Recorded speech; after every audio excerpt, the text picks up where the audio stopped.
Hello, everybody. Welcome here to today's interview, and I'm very pleased to welcome Alicja Fiderkiewicz. So, welcome, Alicja. Thank you for joining today. Thank you for asking me. Thank you very much. No, it's a pleasure. So, we just played a video of you there playing a piece by John Mucleod, the first Hebridean dance. So, you recorded that during your lockdown, didn't you? Yes, I did. I recorded many pieces during lockdown, and because as I was having plenty of recitals in between March and June, and I had such big program, and I just didn't know what to do with it. So I thought, well, I saw some of my very distinguished colleagues making self recordings, and I thought, well, why shouldn't I try? I thought I'll experiment. It's a challenge. So I've Yeah. recorded many works, including all the complete Kindersen and Hebridean dances, some Beethoven, Albanese, Chopin, Bach, Schubert. So um, I'm I'm sorry about the quality of the recording, but the piano was also out of tune and it was only done on an iPad. And I think that was my first attempt. So Oh, it was pretty good for a first attempt.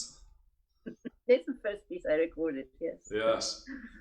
Great. So I just want to go back a bit now on your timeline. So can you tell us about your background, where you grew up, and your first experience of the piano?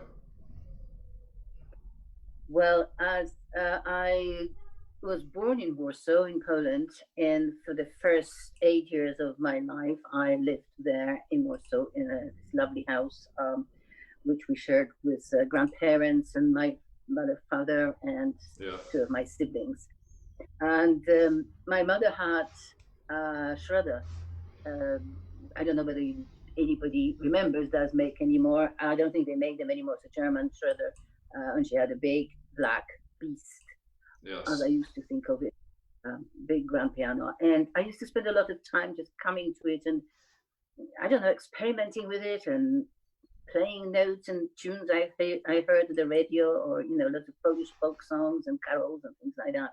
Wow. That was without sort of really being taught. I just did it totally of my own accord.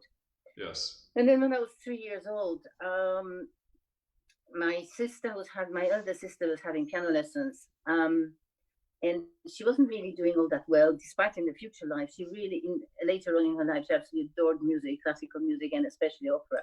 But in those days, she was 8 years old, and I don't think she actually enjoyed playing the piano at all.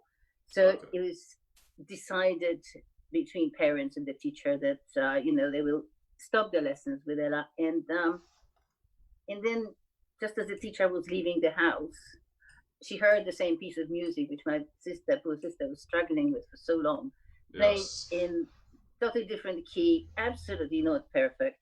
And they went to see, and they found me sort of standing there, underneath the keyboard. So I was only three, and with Oh. hands suddenly there playing, not Wow. even seeing the keyboard. And and the teacher said, "Oh, wow, right." And my mom said, "Well, she's always at the piano. She loves being listening to music. Don't keep her away from the radio, especially if it's piano music." But so we didn't really think much about it because she's only 3 years old. So the teacher checked my pitch, discovered her perfect pitch. Then she checked my sense of rhythm, and then she played with me, good games and things like that. And I was so happy. And she said to my Wow. mother, my parents, that really she is very talented. But if I were you, I would leave it for a while until she's 6 years old. Yes. Um, I think that was a wrong decision, and why it was a wrong decision, you'll find out later on. But um, so I was left to my own devices with my mum supervising and buying lots of music for me and so on. And then I was 6. This teacher came back and worked with me for 1 year. And then I went to Warsaw School of Music until I was for 2 years. And then my father was appointed attaché, diplomatic attaché for Merchant Navy in Moscow. So the Oh, whole wow. family obviously moved to Moscow. My brother went to university there straight away. He was 18. My sister went to school, and of course, parents decided they're going to find a music school for me. Unbeknown to them, they found the Central School of Music attached to Moscow Conservatoire, which then was the top. music school in the world. Yes. And Yeah. they made an audition for me, and I went for this audition thinking, oh, this is good, because in Poland I did so many concerts already as a little prodigy. So I went to the audition, and oh dear. The verdict was, yeah, she's very talented, but she's got no technique. Her hand is far too small, and we just don't know what to do with this. I mean, obviously there is something there, but we don't know what it is. So there is some musicality and something, yes, is in there. So we'll give you a chance. We'll audition, and we'll let you stay at school for 6 months as a sort of trial period, and see, we'll re-audition in 6 months' time. So that was very, very difficult 6 months. I don't think, I mean, I worked so hard. By then I just turned 9 years old, and I practiced maybe 5-6 hours a day. Yeah. Then I had to learn all my academic subjects in Russian, and I was studying with a fantastic teacher. She really inspired me, Professor Tatiana Fiderkiewicz. And in my class was Andrei Gavrilov, late Tatiana Shabanova, Natalia Gavrilova, all the people who were, later on. And I heard them play, and I thought, oh my God, what am I doing here? Yes. They can play the piano. They play proper pieces. I hadn't even done a 2-part invention by then. And they were already playing concertos. So, and this is what I was saying, they started when they were 3 years old. At that school, you can go when you're 3 years old, and you start, by the time you get to the age of, you've already studied for 5 years. Yes. Properly. So you're already very established with the technique and everything. Well, so And how many hours did they get you to practice at that time when you were very young? Between about 5-6 hours a day I had. And it was hard because I was so young, yes. But I was determined to do it. I was determined to pass an audition 6 months later, and I passed it with flying colors. And they said they just don't know how I did it. But no, that. And then, I absolutely loved my time in Moscow and my friends there, and my teachers, and especially Tatiana Fiderkiewicz. She was a very formidable looking lady. When first time I saw her, I almost died with fright.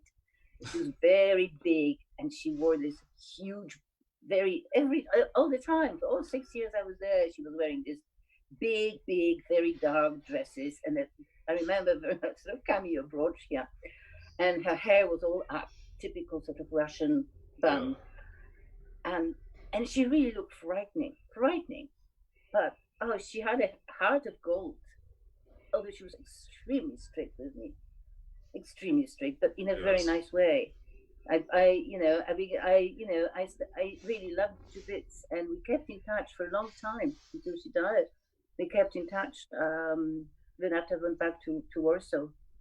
Well, and I guess they got you learning the standard repertoire like Bach and Mozart and Chopin etudes. Am I right? Chopin etudes did not. Well, yes, you could have done them, but basically, no, we did lots of Czerny, lots of Clementi, of course, basically the amount of Bach, Beethoven, Chopin thing. The Liszt and Chopin studies I did couple, but basically they really very much wanted you to do the basic, this Czerny and the 740 Czerny, and then Moszkowski and Clementi Gados at Parnasu. I suppose, yes. I think within first year I was there, I did my first concerto, which was Bach F minor concerto, which is still very, very dear to me. But to think that when I went there at 9 years of age, and I haven't even played Invention, and I was 10, I was already playing a concerto. The amount of work I've done and the way it was done, I don't think I ever felt that I was working that hard. I just loved it. Yes. And then I went back to Poland with a Chopin F minor concerto 6 years later, and I played that on my entry audition in Warsaw. And they kind of, after the first movement, they say, "Yes, you're in, no problem." Wow, what a story. Yeah, and then I just straight away got a Chopin scholarship for 4 years in succession. And I studied with wonderful teachers in Warsaw as well, with Professor Mosakiewicz and Professor Zbierzycki, very famous professor who, for a time, we also taught about the Argerich and some other wonderful, massive, huge names, Małżużyński, Harasiewicz. Yes. So, and I won lots of competitions, and I was traveling up and down Poland and everything, and it was great. But then it all came to an end, and I had to decide what on earth I'm going to do in the future. Yes. During that time, I lost my mother when I was 17, so that was a very tragic time for me. Yeah. So I just stayed with my father. My sister married by then, and so I was on my own with that. And Professor Brzeziecki suggested to me that I'll try either Juilliard or maybe go to Manchester to study with Professor Richard Bax. And I thought, my goodness, I've heard his play and I love his playing, and I love his mazurkas, and I love his deep sound and this long phrase and all this thing. And I thought, Juilliard is such a long way away. I don't even speak English. So No. England is a little bit near us. So as it happened, Professor Bax was for a few days in Warsaw, and I was playing Ronda alla Krakowiak in the Philharmonic Hall as my graduation piece. And he came to it. And he came to me backstage and he said, he used to say, if you want to come and study in Manchester, here is an entry form. Complete this and come to the Warsaw airport. I'm flying first thing tomorrow morning back to Manchester. If you want to, if you want to college, right, come to the airport with. So I did. Now I spent half of the night talking through with my father, and eventually he said, "Yes, if that's what you want." You know, now I'm 19 years old, so well, no, I wasn't quite. I was still 18. Yes. It's your future. Decision's yours. And I said, right, I would toddle off to the Manchester to Warsaw Airport about 7 in the morning and see that's there. And I did. And I was accepted straight away at Royal Northern. And I was there for 6 years with Professor Bax, 5 years undergraduate and 1 year postgraduate. I had a scholarship given to me by the college, which was very kind of them. And I did loads and loads of concerts, including 3 Wigmore halls, and won lots of competitions, including Dublin International one, and played with many orchestras and did lots of concerts. Oh, great! And then that was it. And how did you adjust to your life in England after moving from Poland? Very difficult. It was very difficult for me because my school in Warsaw was lovely in the park, and here I arrived in this really then very, very dark and depressing Manchester with the buildings black and terrible and and I didn't speak any English, and I found it difficult to somehow integrate with people. But I think after about 5-6 months, I adjusted, and I was speaking English by then, and it was much easier. I made lots of friends, and it was fine. The first 6 months were very, very, very terrible. Dreadful. Yes. The depression, it was horrendous. I cried most of the time, but I worked very hard. I was very happy working with Professor Bax, but it was hard work too. But I was used to it, so it didn't bother me. I'm sure you were after studying in Russia. Yeah. That's a bit better. Let's see them. Yeah, so I wanted to ask you now about performance. So, out of doing recitals, concertos, or chamber music, which one of those is your favourite type of performance to do? Well, I know, unfortunately, I've had very little. I've done very little chamber music. I just never had time to do too much. I've done some quintets and some quartets and so on while I was in college, and also I needed it for the international competitions. I did like the one in La Scala when you have to play. I did Schubert Lieder with a singer, and then I also did Schumann Quintet in semi-final. So, but I did not, honestly, I did not have much time for chamber music. But yes. I love concertos, absolutely love concertos. But now, unfortunately, I have not played a concerto for many, many, many, many years. And most all the engagements I receive are all solo recitals, and I wish somebody would offer me a concerto. Yeah, it's nice.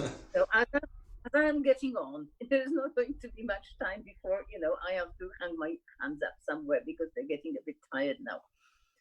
So would be nice. And which of the concertos that you've played are your favourites? I think the concerto I would like to do if I get a chance, my sort of farewell concerto performance, hopefully maybe not, but it would be Chopin's one, Chopin E minor. Yes. Definitely. Well, I love the Grieg, I love Beethoven one, I do love Mozart concertos, Bach concertos, Schumann, but I think Chopin E minor would be, or F minor, but I think E minor would be my something I would really like to do. Yes. I have actually. Sorry. I've actually done it on one piano a few years ago at Chetham's. Mary McLaughlin, who is the director of the International Summer School, have asked me when he invited me, for my almost annual appearance there, if I would do a Chopin E minor on one piano. And I said, no, you must be kidding. No way. I thought 2 or 3. Then I thought, well, why not? I like challenge and I like to work hard. So I thought, right, I'll do it. It was sheer murder, to play all the piece all the way, as well as millions of notes for the solo piano, plus adding some voices here, there, and everywhere. Yes. It was hellish. But I made my own. Version of the Romanta, and the second movement. I didn't play the Balakirev version. I played my own. So.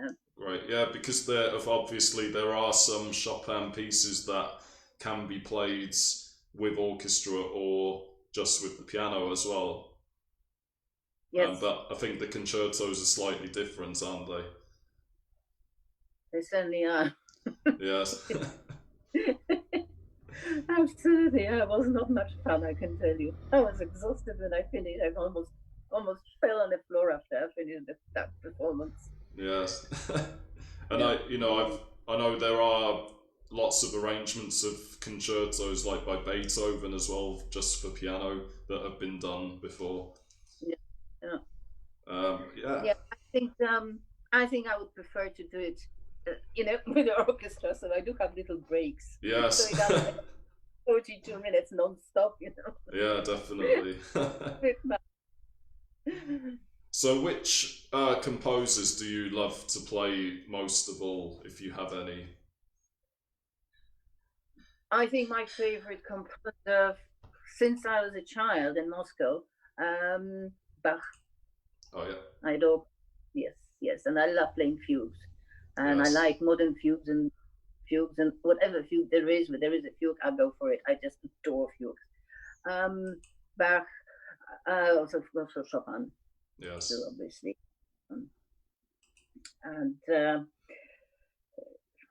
And then I think whoever I play, it becomes my favorite. Yes. I would not think I do not want to play. I can now pick and choose. Maybe when I was in college and so on, you had to do certain things. When you're younger, you have to play this. You have to, for a competition, you have to play this, something else. I don't have to do that. I've done it. I've been there. I wore the T-shirt, and now I can just choose what I want to play, and what I really like, and what I know suits me, and it's best for me. And I guess even when you get invited to do a recital, they'll let you decide which music to play? Mostly, yes. I very often as a courtesy, ask whether there's anything they would like me, maybe a specific composer they would like to, or maybe if I'm doing a lot of Chopin, maybe a specific Chopin piece they would like to hear. So, you know, but other than that, no, I just, well, some people don't ask anything, you just do whatever you want, and they say, oh, what a lovely program. Yes, that's great. Well, I just want to take a moment to say hello to a few people who are watching us live, and I'm sure you know a lot of these people. So we've got here Rachel Starritz. Yes, hello, Rachel. Hello, we've got John Roberts, who, that isn't a relation of mine, another guy. We got Fiona Morgenhauser, Becky Jones, Veronica Foreman. Well, that's my former student, Becky Jones, yes. Oh, great. So, thank you for joining. Oh, that's from United States. And then we've got, I'll just name a few more. We've got Carol Haynes, Dawn Hardwick. Yeah. We've got my wife, Patricia, watching, Claudia Santiago, and Juliet Richards. So thank you, everybody, for joining today. I hope you're enjoying the interview. So I wanted to move on to talk about teaching. So how has teaching pianists and giving masterclasses influenced your own playing? I think, do you actually teach yourself too? Yes, I do. Yes, and so you realize how much we actually learn through teaching others, don't we? I mean, you have to listen so carefully. You've got to look at so many different aspects of the piece and adjust the program for the right student and so on. So you do learn, I think, a lot about teaching through teaching. And I teach, I don't teach very much at the moment, not anymore. I was at Cheetham School of Music for 28 years. Oh, yes. And then I decided that, you know, that was a long time. And that's actually, after I left Cheetham, I went back on the stage. I had a very long break from performing for over about 15 years when I did not play. But when I left Cheetham, and I didn't know what to do with myself, so I started practicing again. Yes. And then that teaching at the moment, I don't have much teaching. Mostly I concentrate on giving master classes in this country and all over the world. I've done a lot in Japan and Singapore, Malaysia and States and many places, a lot in Europe and UK and so on. But yet I learn from every lesson. I learn something. I know they quite from me, but I also learn a lot from them. And I like teaching adult amateurs too. That gives me a lot of pleasure. They are very kind of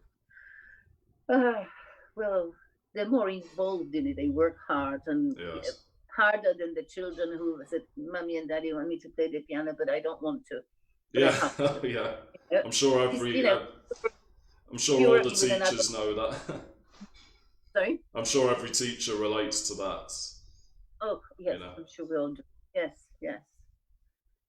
So, but as I say, the moment I'm basically performing and giving master classes, doing a little bit of private teaching, doing it online, I found rather difficult, but I'll be doing it online next month for the Cheetham Summer School. So so I'm learning how to do it, but it really tires me out terribly at my age. It's not easy.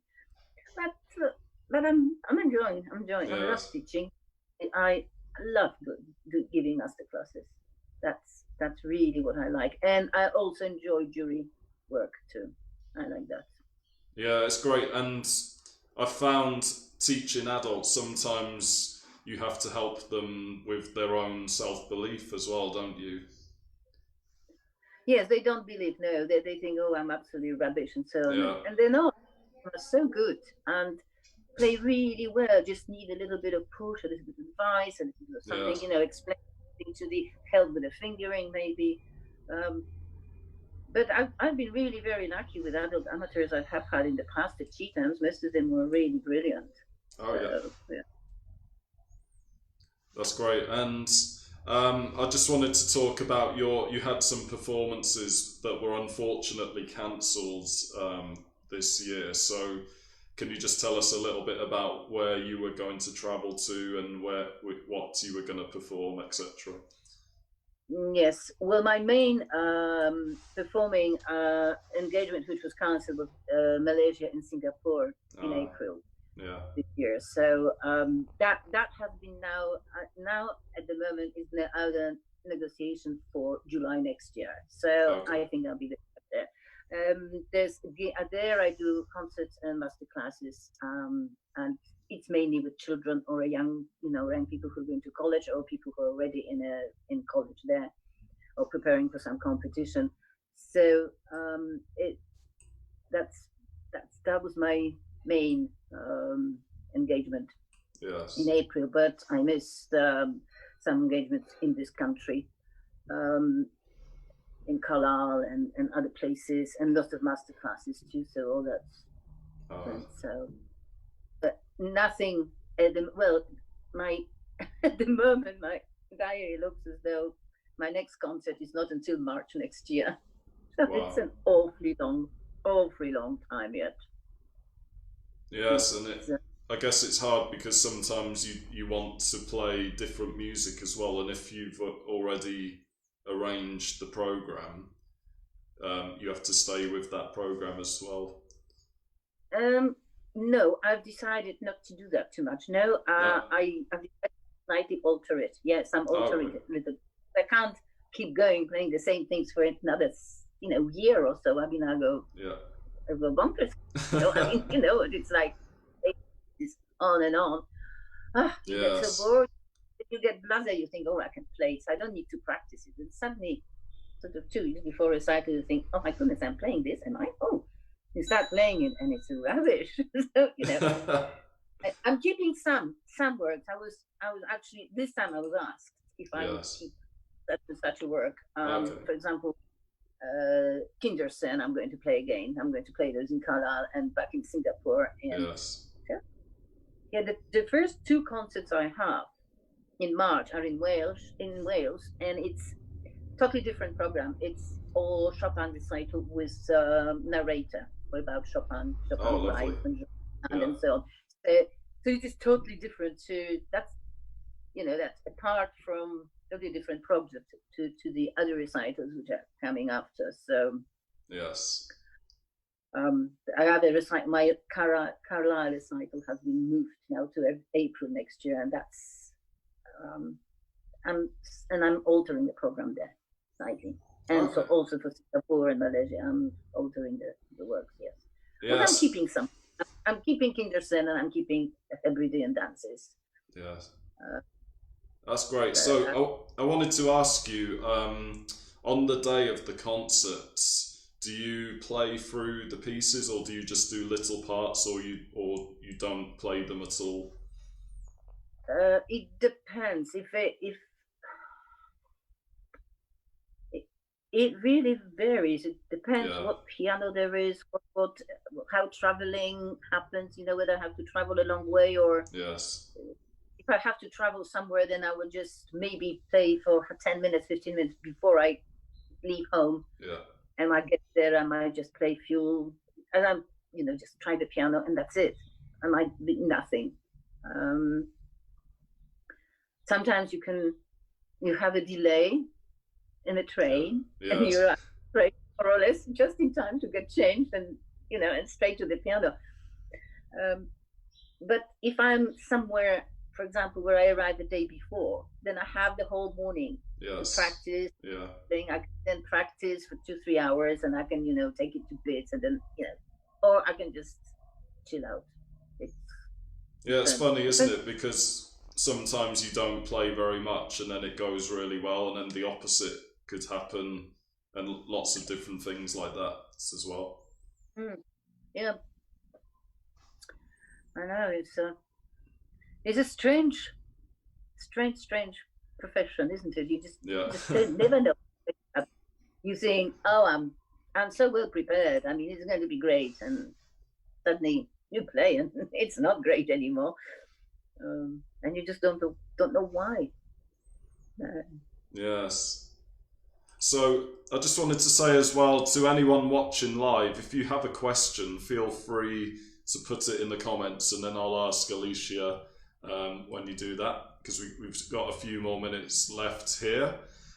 So you've already mentioned that you've got some dates for next year from concerts that were postponed, and what other future plans do you have for performing and teaching as well? For performing or performing and teaching. Well, I will be teaching in Singapore and Malaysia. I believe there is quite a big waiting list. I was fully booked for those few days, and I think that's definitely going to be there. Now, I do quite a lot of master classes in places like Chetham's, Royal Conservatoire, and well, all over the place. At the moment, there's no dates because nobody's doing anything. People are doing basically online, and tutors are working with their own students, and I don't think there are many master classes. Maybe there are some, but I have not had any at the moment plans. I only have plans for recitals at the moment, and I hope there will be some master classes eventually. But I would prefer to wait until you can do it one-to-one rather than online. My equipment at home is not, I don't have extra microphones and God knows amplifiers or anything like that. So it's very basic. It's okay, but it's not ideal for it. So if I want to give a good master class, I would really like to have something better.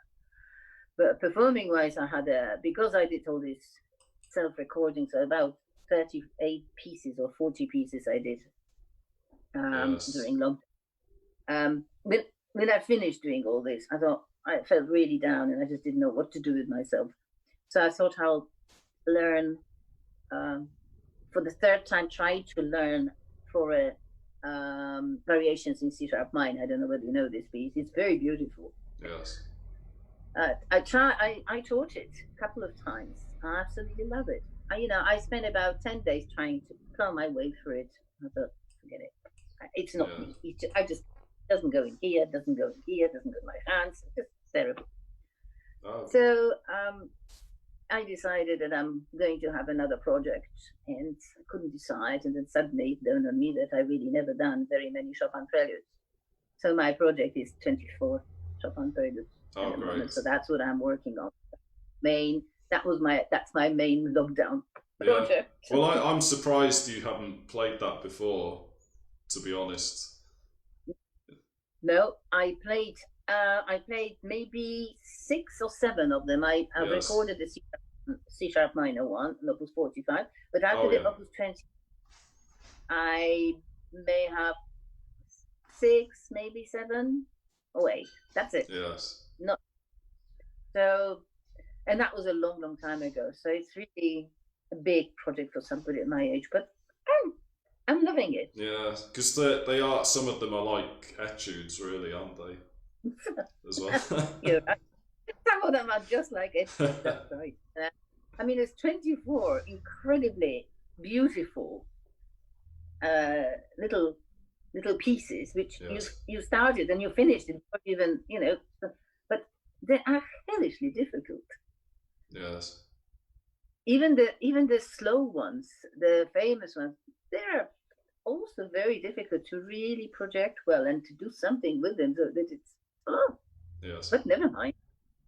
It's a project, and I'm hoping to do the whole opus in Carlisle next April. If I have to do them somewhere else before, I think I'll probably do just 6 or maybe 8 or 12, but not the whole cycle. I don't think I'll be able to do it yet. Well, hopefully you can. No, I'm looking forward to them. Okay, so Dawn Hardwick said in the comments she'd like to hear about injuries and recovery from those. Oh, Dawn! She's my wonderful former student. Yes. I did see her perform once in Cardiff a long time ago as well. Yes. Well, injuries were played I had many injuries in my life. I'm Oh, afraid probably the huge amount of work I did when I was growing up as a child in Moscow yes, could not have been healthy. What I did in those 6 months yeah, was so huge that it had to affect my hands eventually at some point. But I was okay with it until I think I was 18, and that was my first real injury. I was doing lots of list studies, yes, and again went at them like a crazy woman, and I got very very bad tendinitis in oh, this hand. Um, that was in Poland, and I was treated in hospital with cortisone injections, and that was okay. yes, A few years later, it came back again. That was already in England, and I was told not to play the piano for about a year. But I couldn't do that because I'm in college. So yes, what I did, they said, okay, if you really need to practice, then we'll just give you, you'll be getting 12 injections every month into wow, me. It was just a horrendous pain. And you couldn't play the piano for 3 days, but then you could again. And then it started again. Eventually, they managed to cure all this. yes, Um, and I've been suffering from pains in my hands for on and off.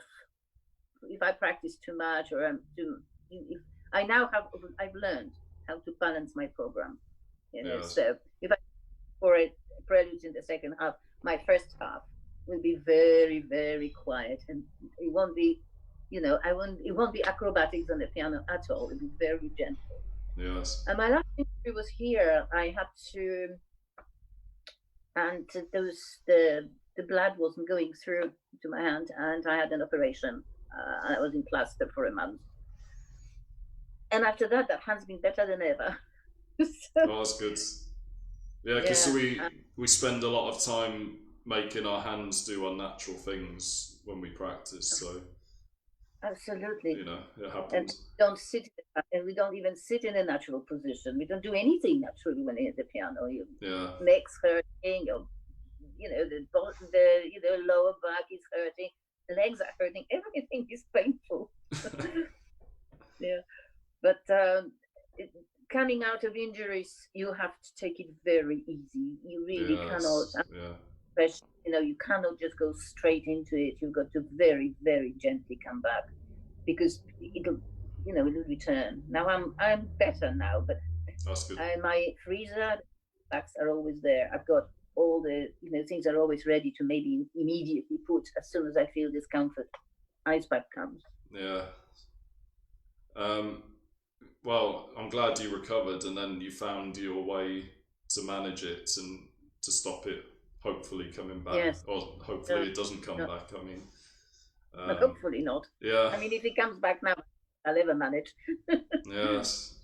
So we've got another question from Beverly Priest. She asks, Yes. "Do you like playing Hello, Rach?" Beverly. Hello, Beverly. She asks, "Do you like playing Rachmaninoff?" Well, right. I love Rachmaninoff, Yeah. but he doesn't like me, I'm afraid. Okay. My hand, not exactly the best hand for Rachmaninoff. My hand is very small. Right. I've got fast fingers and I've got very quick breaks, stretches, but I cannot play Rachmaninoff very well to my own satisfaction. I mean, I love to listen to it and I mess about with it, but that's all. I don't. I am not Rachmaninoff player. I'll feel it, but I have difficulties with it. Yeah, it's because I love to play his music, but I also like to play Metna, and I don't know if you played much Metna, but I found it's much more. No, Don Hardwick always tells me to play Metna. Yeah, but it's very No, nice for the hands. I have to be. I just have to be very careful, really, what I do, and these, those massive stretches in Rachmaninoff Yes, and the sheer power. Um, it would kill me. I mean, I did play the second concerto. It was okay, but I wasn't. I didn't feel that I did it justice. yeah, And I've done preludes and I've done the whole of Etude Tableau, opus the first one, opus 33. yes, I've done all those, and I love them. and everybody said how well I played them. I didn't enjoy it as much as I enjoyed listening to it. I didn't actually enjoy playing it so much. Oh well. Juliet Richards asks, how many hours approximately do you normally practice every day? Well, if I have concerts coming up, and a lot of them, and some of them may have slightly varied repertoire, it could be 4-6 hours, between 4 to 6 hours, usually minimum 4. At the moment, I'm doing much less because I'm, I don't have pressure, so I can just go and play. Besides, I just play 2 or 3 preludes a day, an hour and a half, 2 hours, 3 hours maybe. I don't have anything pressing, so I can really work on it without any injuries, without tiredness or sort of feeling fed up with it. I'm actually enjoying it. So, yes. But normally the concert between 4 to 6 hours. Yeah. Yeah, it's funny because I know some pianists actually they like having this time where they don't have a lot of concerts come in, so they can really rest a bit and then work on new repertoire as well. And have more space. Yeah, that's exactly what I'm doing. Yes. I'm resting and just learning some more Chopin. Lovely. Well, Patricia, my wife, she says, hope you come to perform and give masterclasses in Brazil when everything is better again. That would be lovely. You have to invite me. Yeah, we'll see if we can organise something maybe. That'd be wonderful, thank you. Let's wait for everything to finish, because this is just hellish, this lockdown, and yes, and what, even if everything opens on Saturday, suddenly it may all be closed again, because it might come back, and this uncertainty of everything. Yeah. Yes. So I think we've got time for 2 more questions, if that's okay with you. Fine. That's fine. Dawn Hardwick asks, how have you enjoyed playing the John Muckleod, and would you consider delving more into contemporary music? Oh, I really enjoyed the Hebridean dances very, very much. I've heard them actually when I was doing an assessment at Cheatham's, and Rose McLaughlin, Mary McLaughlin's daughter, played them. Oh, yes. Part of it. Yeah. And then she played them all, and when she finished, I thought, God, what a wonderful piece of music that is. She sold it to me, absolutely sold it to me. And because I know John McLeod, I got in touch with him and said to him, how much I enjoy this, and where can I get the music? He said, don't you worry, it's in the post. And he sent me a music signed and everything. And I think they're just wonderful. Delving into more contemporary music, no, that is not my strength. Yes. I can do, but that is not what gives me greatest pleasure. Although I really did enjoy the Hebridean dances, but they're little miniatures, and they're so expressive, and there's so much in them. But no, I think now for contemporary music, I am a little bit too old now, frankly, to start something in which I don't feel comfortable. No, I really want to play what I'm comfortable in. Yes. Well, I'd like to listen to some of it, and I wouldn't mind maybe a little bit of something similar to this, would be, to John McLeod thing would be fantastic. But if it really becomes extremely contemporary, you have to, go inside the piano and bash the strings and put paint and God knows what in it. Yes. Absolutely. I once had to play a piece of music for a competition, which was very contemporary, written especially for that competition. And part of it, you played with your elbows like this, like this, like this, like wow. This, like this, and like this. You have to actually play like this with fists. This is not music, To me, that it doesn't mean anything. Yeah. So that's Dawn. I'm afraid it's my answer. Well, luckily there's enough people who can play that kind of music, and enough people who like it, whether you do or don't. Yeah. Exactly, this is it. I mean, there's so many people who are fantastic, in that Yes. kind of music. I don't want to try to compete with them because I know I'm not going to be able to do it. So I stick to what I can do best Yes. and what I feel good at. Great. So we got time for one more question. If you've asked a question, maybe later myself and Alicia can look at them in the replay comments, and then maybe we can answer to you as well. But we've got one more from John Roberts, and he asks, do you enjoy listening to other styles of music away from classical? Pardon, I didn't quite get it. Sorry, do you like listening to other styles of music outside of classical music? Yes. I know why he's asking. All right. Yeah. I do, but I like classical jazz. That probably is far as I will venture out of classical music. Classical jazz, and especially on the piano. But pop music, no, I cannot actually stand it. No, I don't know if that's enough answer to John. I can discuss it with him and easily. Yes, because of course, like jazz and classical have a lot of connections, so that could be why. Yeah. But I love to listen to it, but I cannot play it. I tried, but it's just I don't seem to have that kind of I don't know, don't have the right mechanism in my fingers to play just piano. Just doesn't work, and I don't know, the touch is not right, and I find it I just can't do it. I must admit, totally incapable. Yes. Well, thank you very much for your time today, Alicia. It's been really nice to chat and ask you some questions today. Well, thank you very much for inviting me. I really enjoyed it very much. And it's very nerve-wracking, this, but no, it's great. And we've had quite a number of viewers on Facebook, and I'm sure we'll get a lot of replay viewers as well. Right. Great. So do you have anything you'd like to say to everyone before we play another video of yours to finish? Well, I say, thank you very much for joining on Facebook to listen to this interview, and thank you very much for your questions, and I hope I answered some of them and you found whatever I said of some interest, or maybe, I don't know, but thank you very much.